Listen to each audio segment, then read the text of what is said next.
Well, I want to share an interesting message this morning.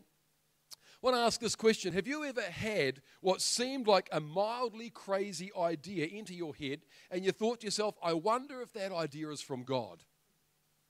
This morning I'm going to speak about God nudges, those times when God nudges us and speaks.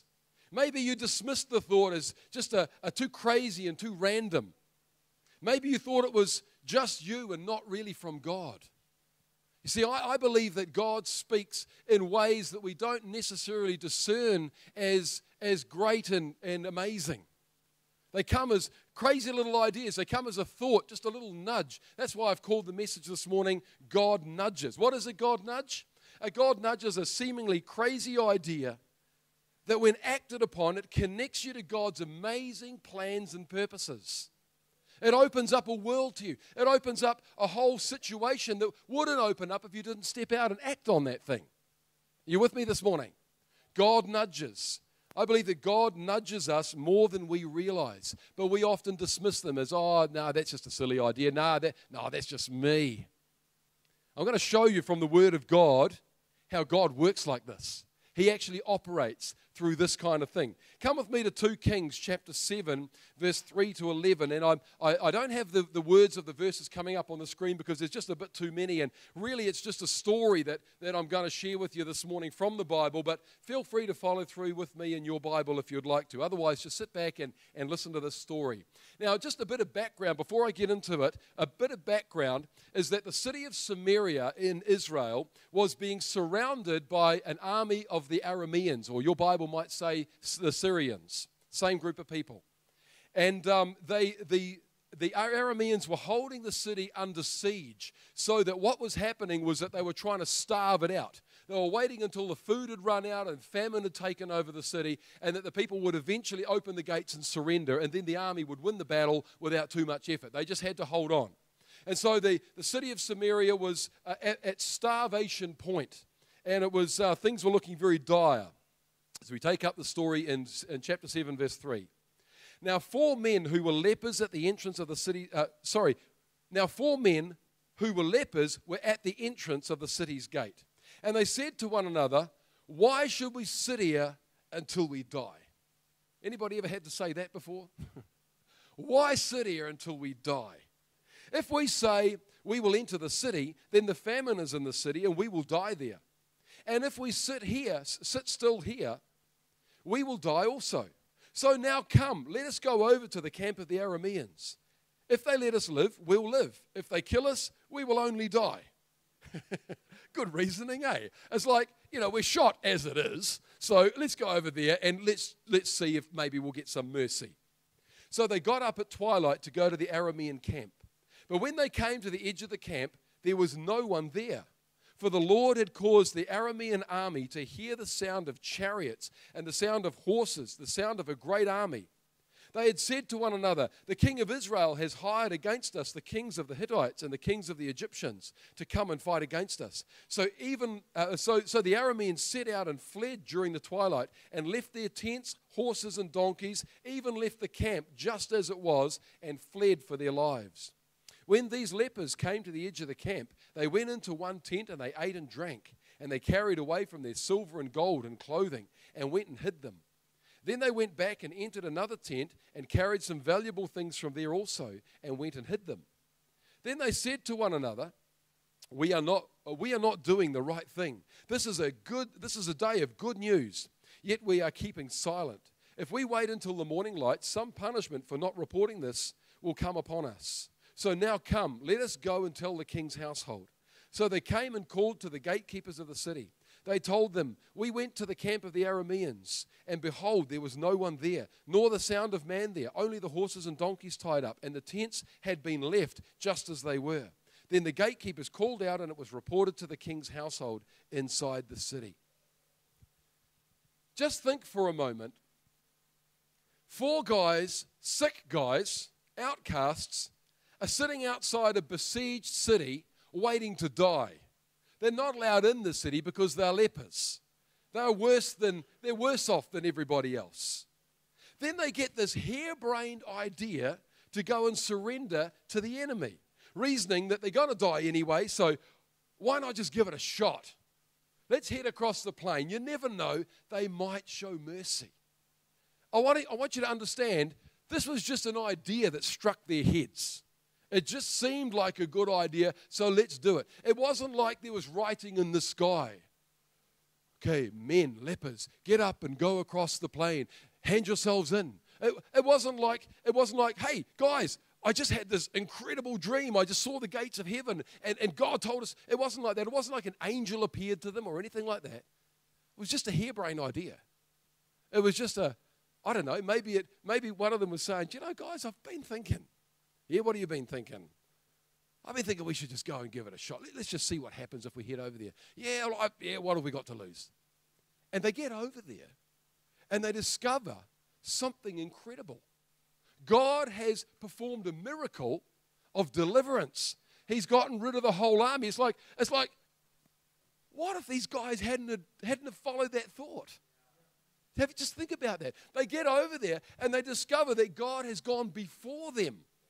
He's actually, in fact, probably before they had the thought, God did this stuff.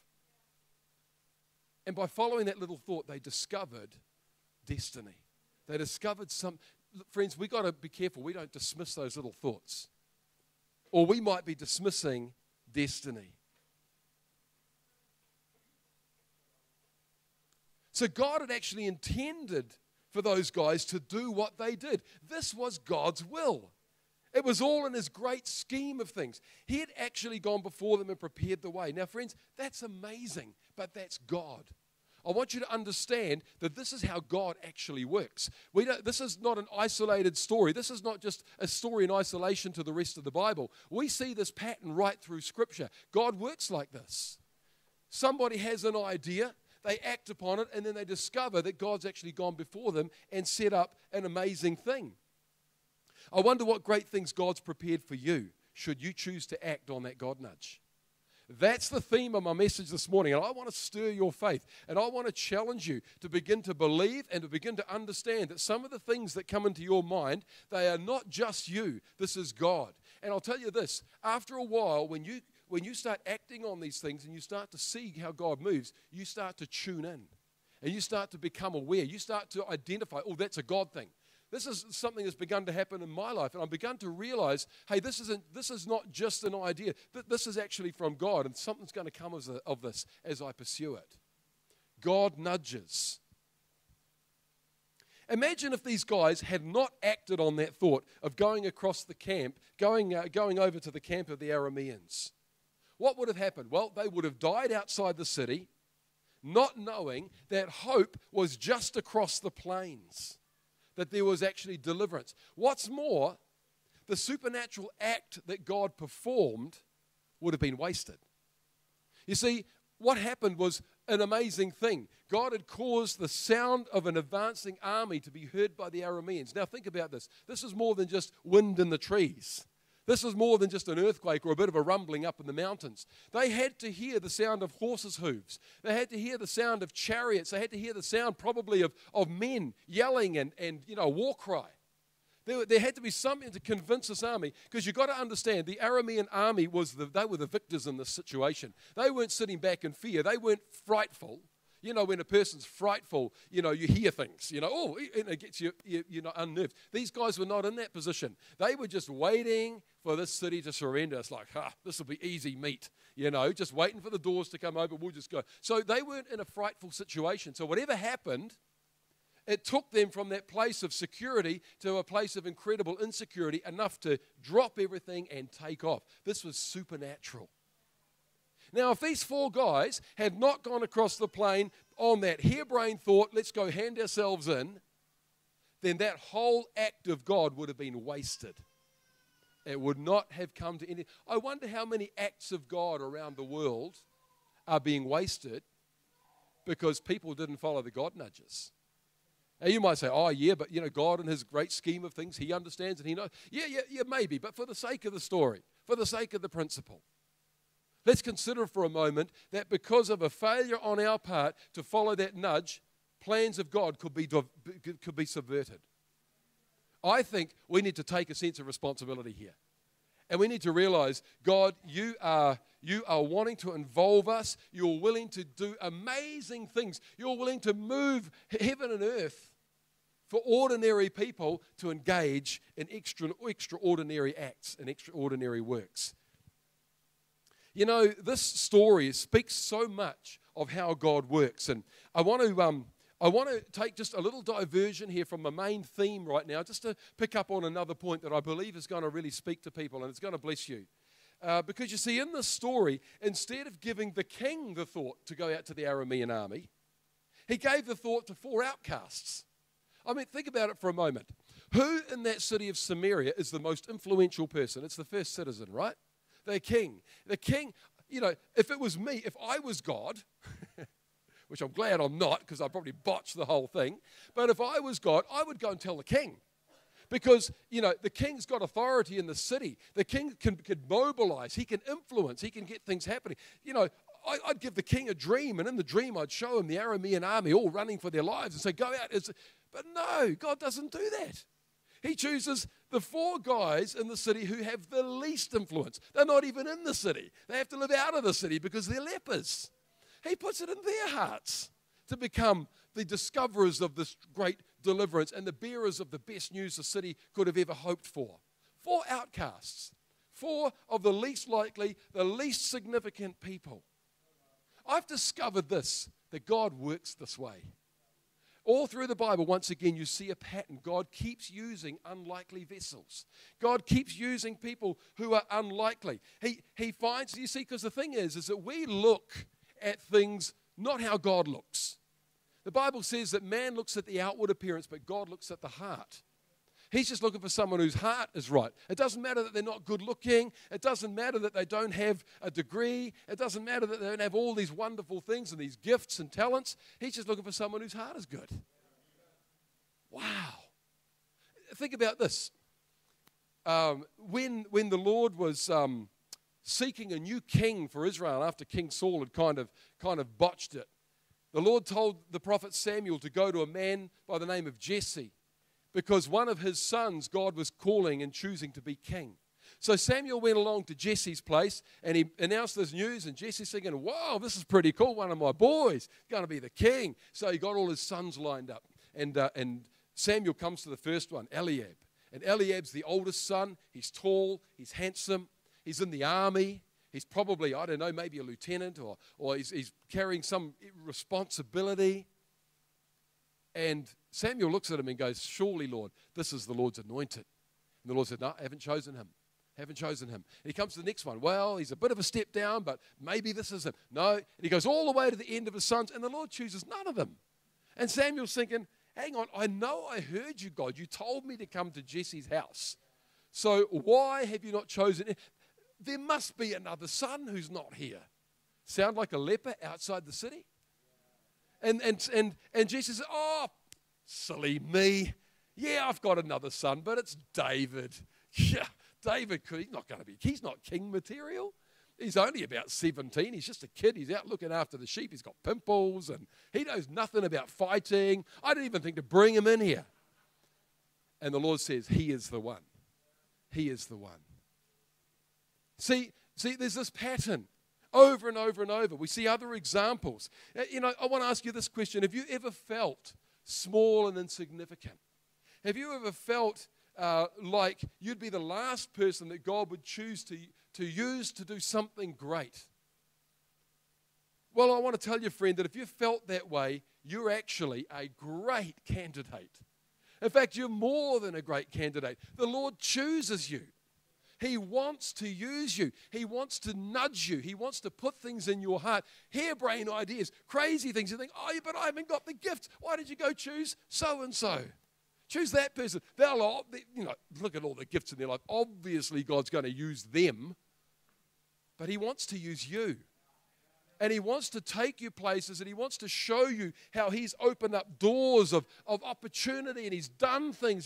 He's gone ahead of you, and he wants you to be the carrier of the message. He wants you to be the one that unlocks heaven into somebody else's life, or whatever it is that God's called you to do. You're a great candidate.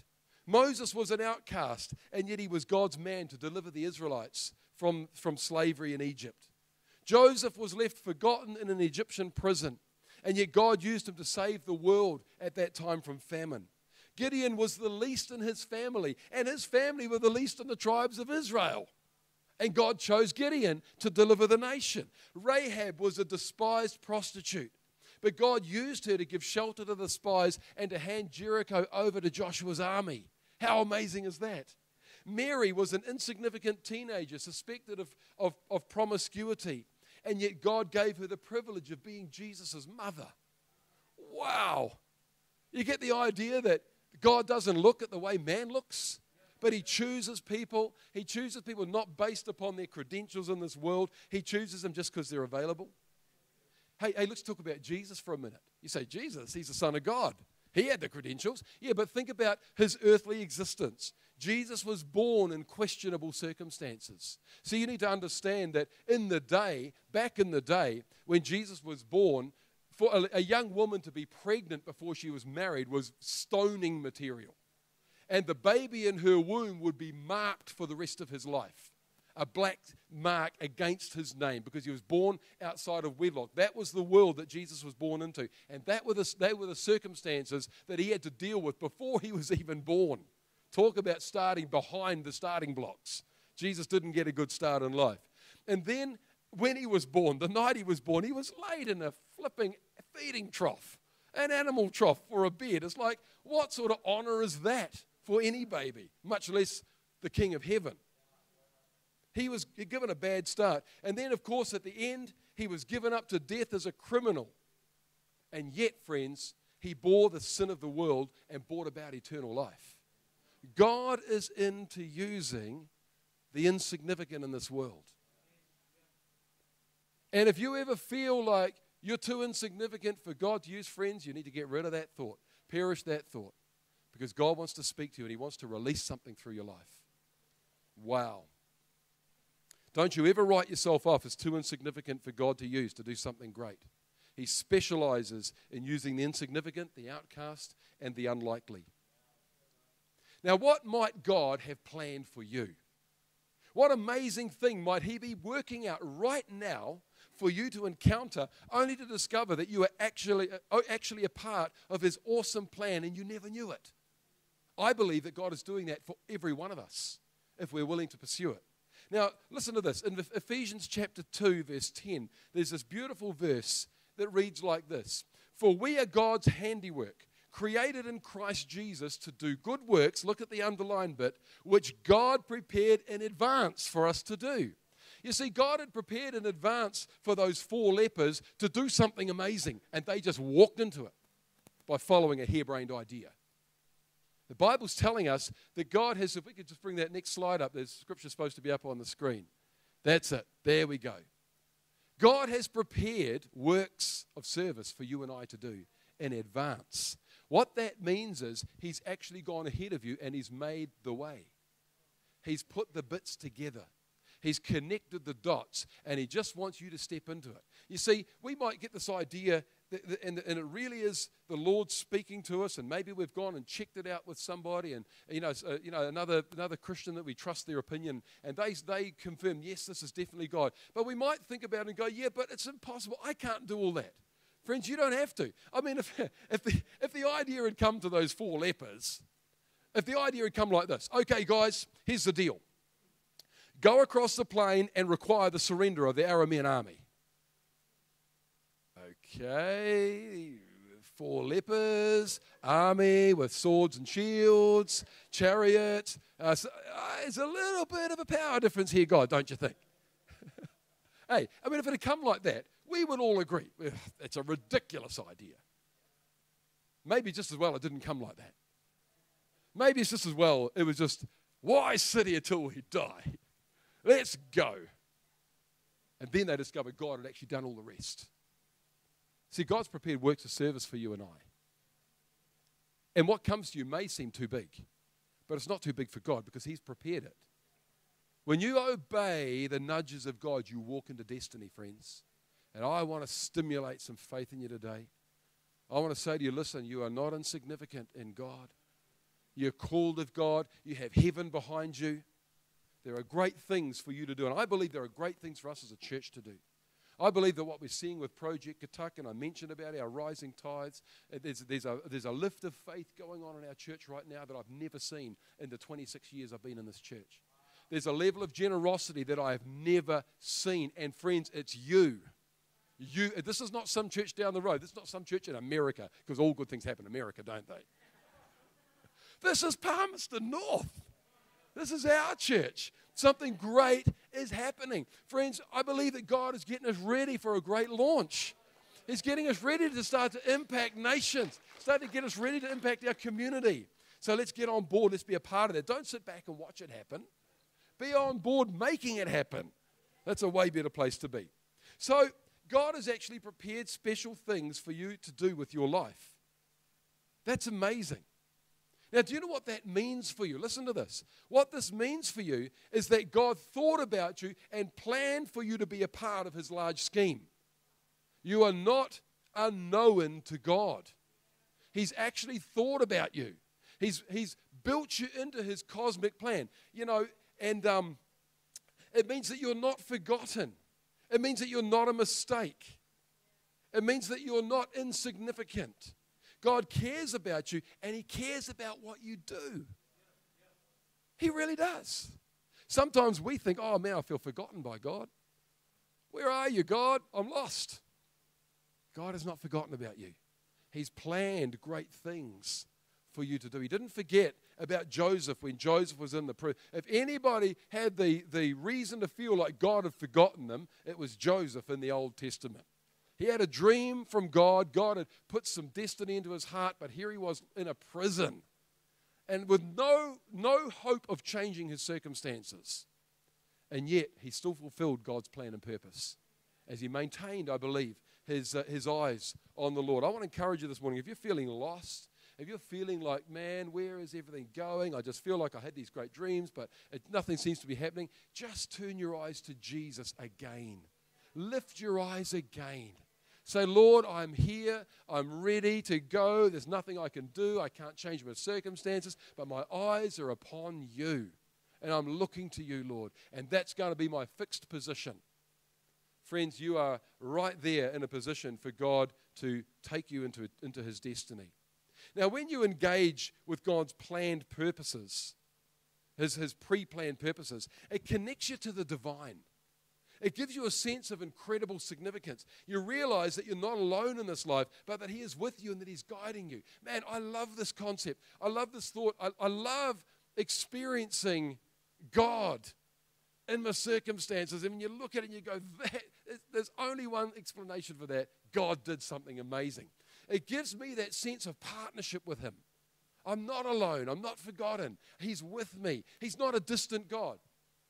Now, some people struggle to believe that with all the wars and the famines going on in the world and all the big international catastrophic stuff going on, throughout the world, that God couldn't be interested in individuals. Surely not. It's like with all this stuff to take his attention, with all this trouble going on and the stuff that's unexplained, how could God kind of be involved in your life, guiding you day by day, dropping thoughts into your mind that are his will? How could that possibly be the case? So sometimes human reasoning can get in the way. But Lord, look, I want to tell you today, don't let human reasoning rob you of walking in God's purposes for your life. Because you see, he is interested in the individual. He does work like this. We see evidence throughout the scriptures how God guides individuals into destiny. And sometimes the individuals that he calls to do even seemingly ridiculous and insignificant things wind up having an incredibly significant impact, even nationally and internationally. So don't limit God. God is a personal God. God does care about what you're going to eat and what you're going to drink and what you're going to wear. God does concern himself with your life and a sense of destiny on your life. He cares about the whole planet. But let's engage with him with those God nudges. Praise God. God's just waiting for you to ask, why sit here till I die? Why sit around thinking that nothing good will ever come to me and that my life will never end up achieving anything great for God? He's just waiting for you to say, look, I'm sick of that. I'm not going to sit around and think like that anymore. I'm going to listen to Pastor Russell for once. And I'm actually I'm gonna step out and do what he's saying. Not because of Russell saying it, but because you've seen it in the Word. And engage with destiny. Friends, when you do this, life changes. Life becomes very different. It becomes exciting. It becomes, yeah, sure, there's still some unanswered questions, but you can live with unanswered questions when you're following God's purpose. When there's a sense of unfolding purposes of God and God's doing things that you can only explain as God, you can live with, how many animals were on the ark or weren't on the ark.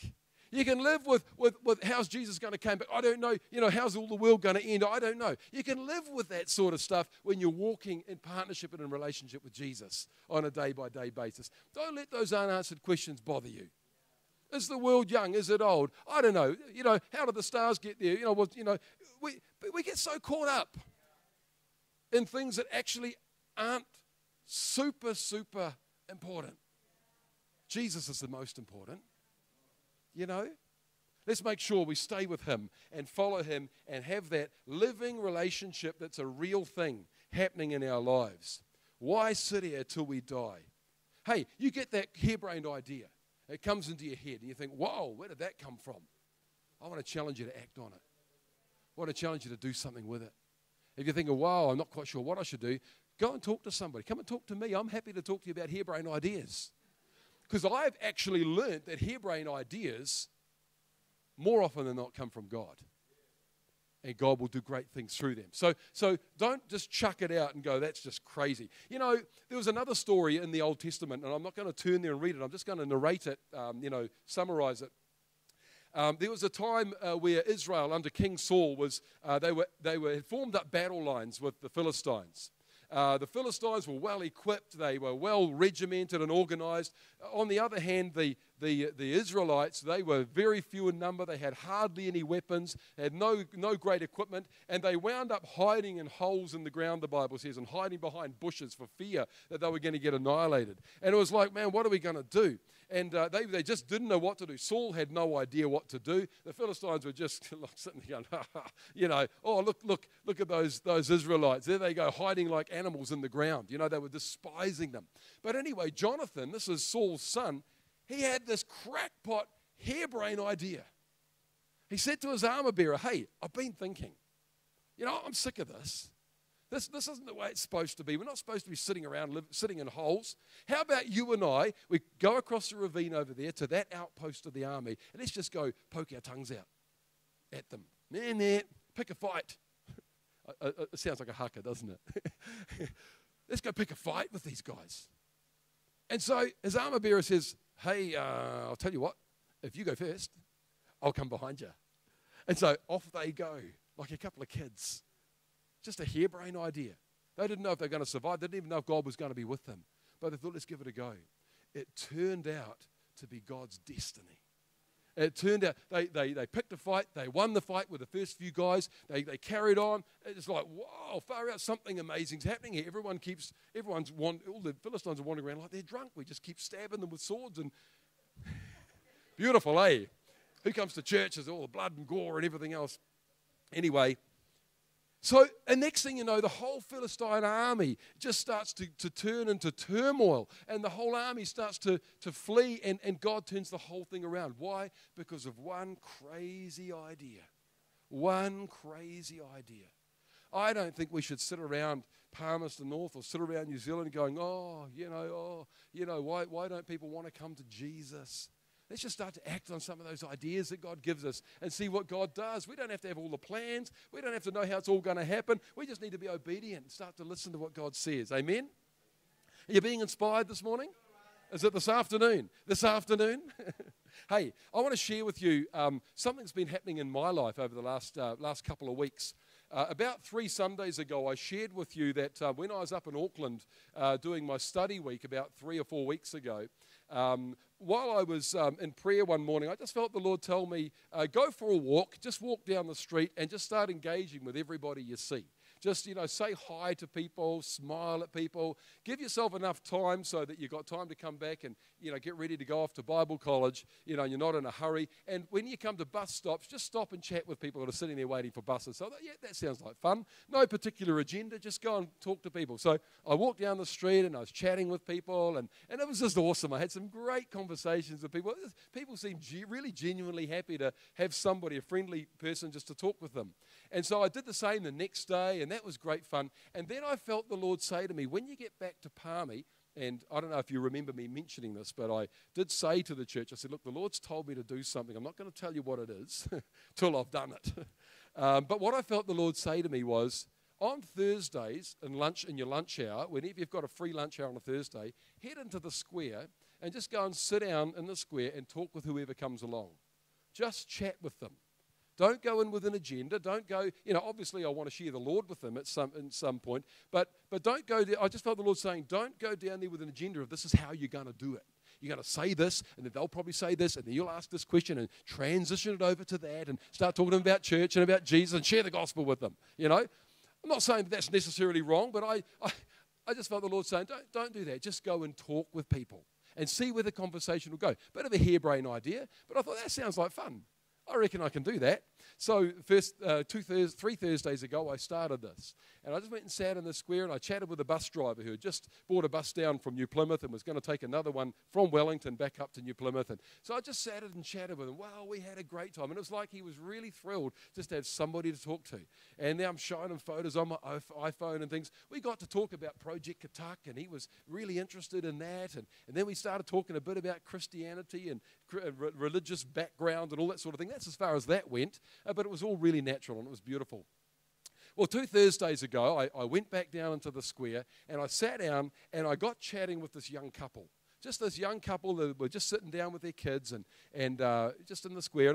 And I discovered as I was talking with them that they'd recently moved down from up north about a week before. They'd been living in the city. They come to Palmerston. They're living in a motel, actually. They come to Palmerston North to get a new start. The young guy, he wanted to get a farm job. He wanted to get a job on a dairy farm. And I said, oh, that's interesting. I said, I know some dairy farmers. I said, I'll keep an ear out for you. He said, would you do that? I said, yeah, of course I would. Of course I would. And then he said, they didn't have any transport. They had no car or anything. He said, man, I could really do with a bike. Because, I'd be able to get around town, I'd be able to go to Wins and organise, benefits and stuff. I said, I've got this mate who... Some of you know who I'm talking about, but he's asked to remain anonymous. I've got this mate who puts bikes together. He gets old bike frames and all the bits and pieces, just finds them. And if anyone's got any old bikes, come and see me and I'll get them to this guy. He'll fix them for you. Well, maybe not for you, because you see, he fixes them to give away to people. And so I said to this guy, I said, look, I'll text my mate and see if he's got a bike. Wow, really? He said. So I didn't have a bike to give, but I knew someone who did. So it's about networking. And so I sent my mate this text. I got the text back. Yeah, I've got one he can have. Give me a couple of days. I'll get it ready. Come around and pick it up and drop it off. So I did that. I dropped it off to him last Monday. He was just absolutely rapt to be able to get around town. He'd been riding around on it all that day.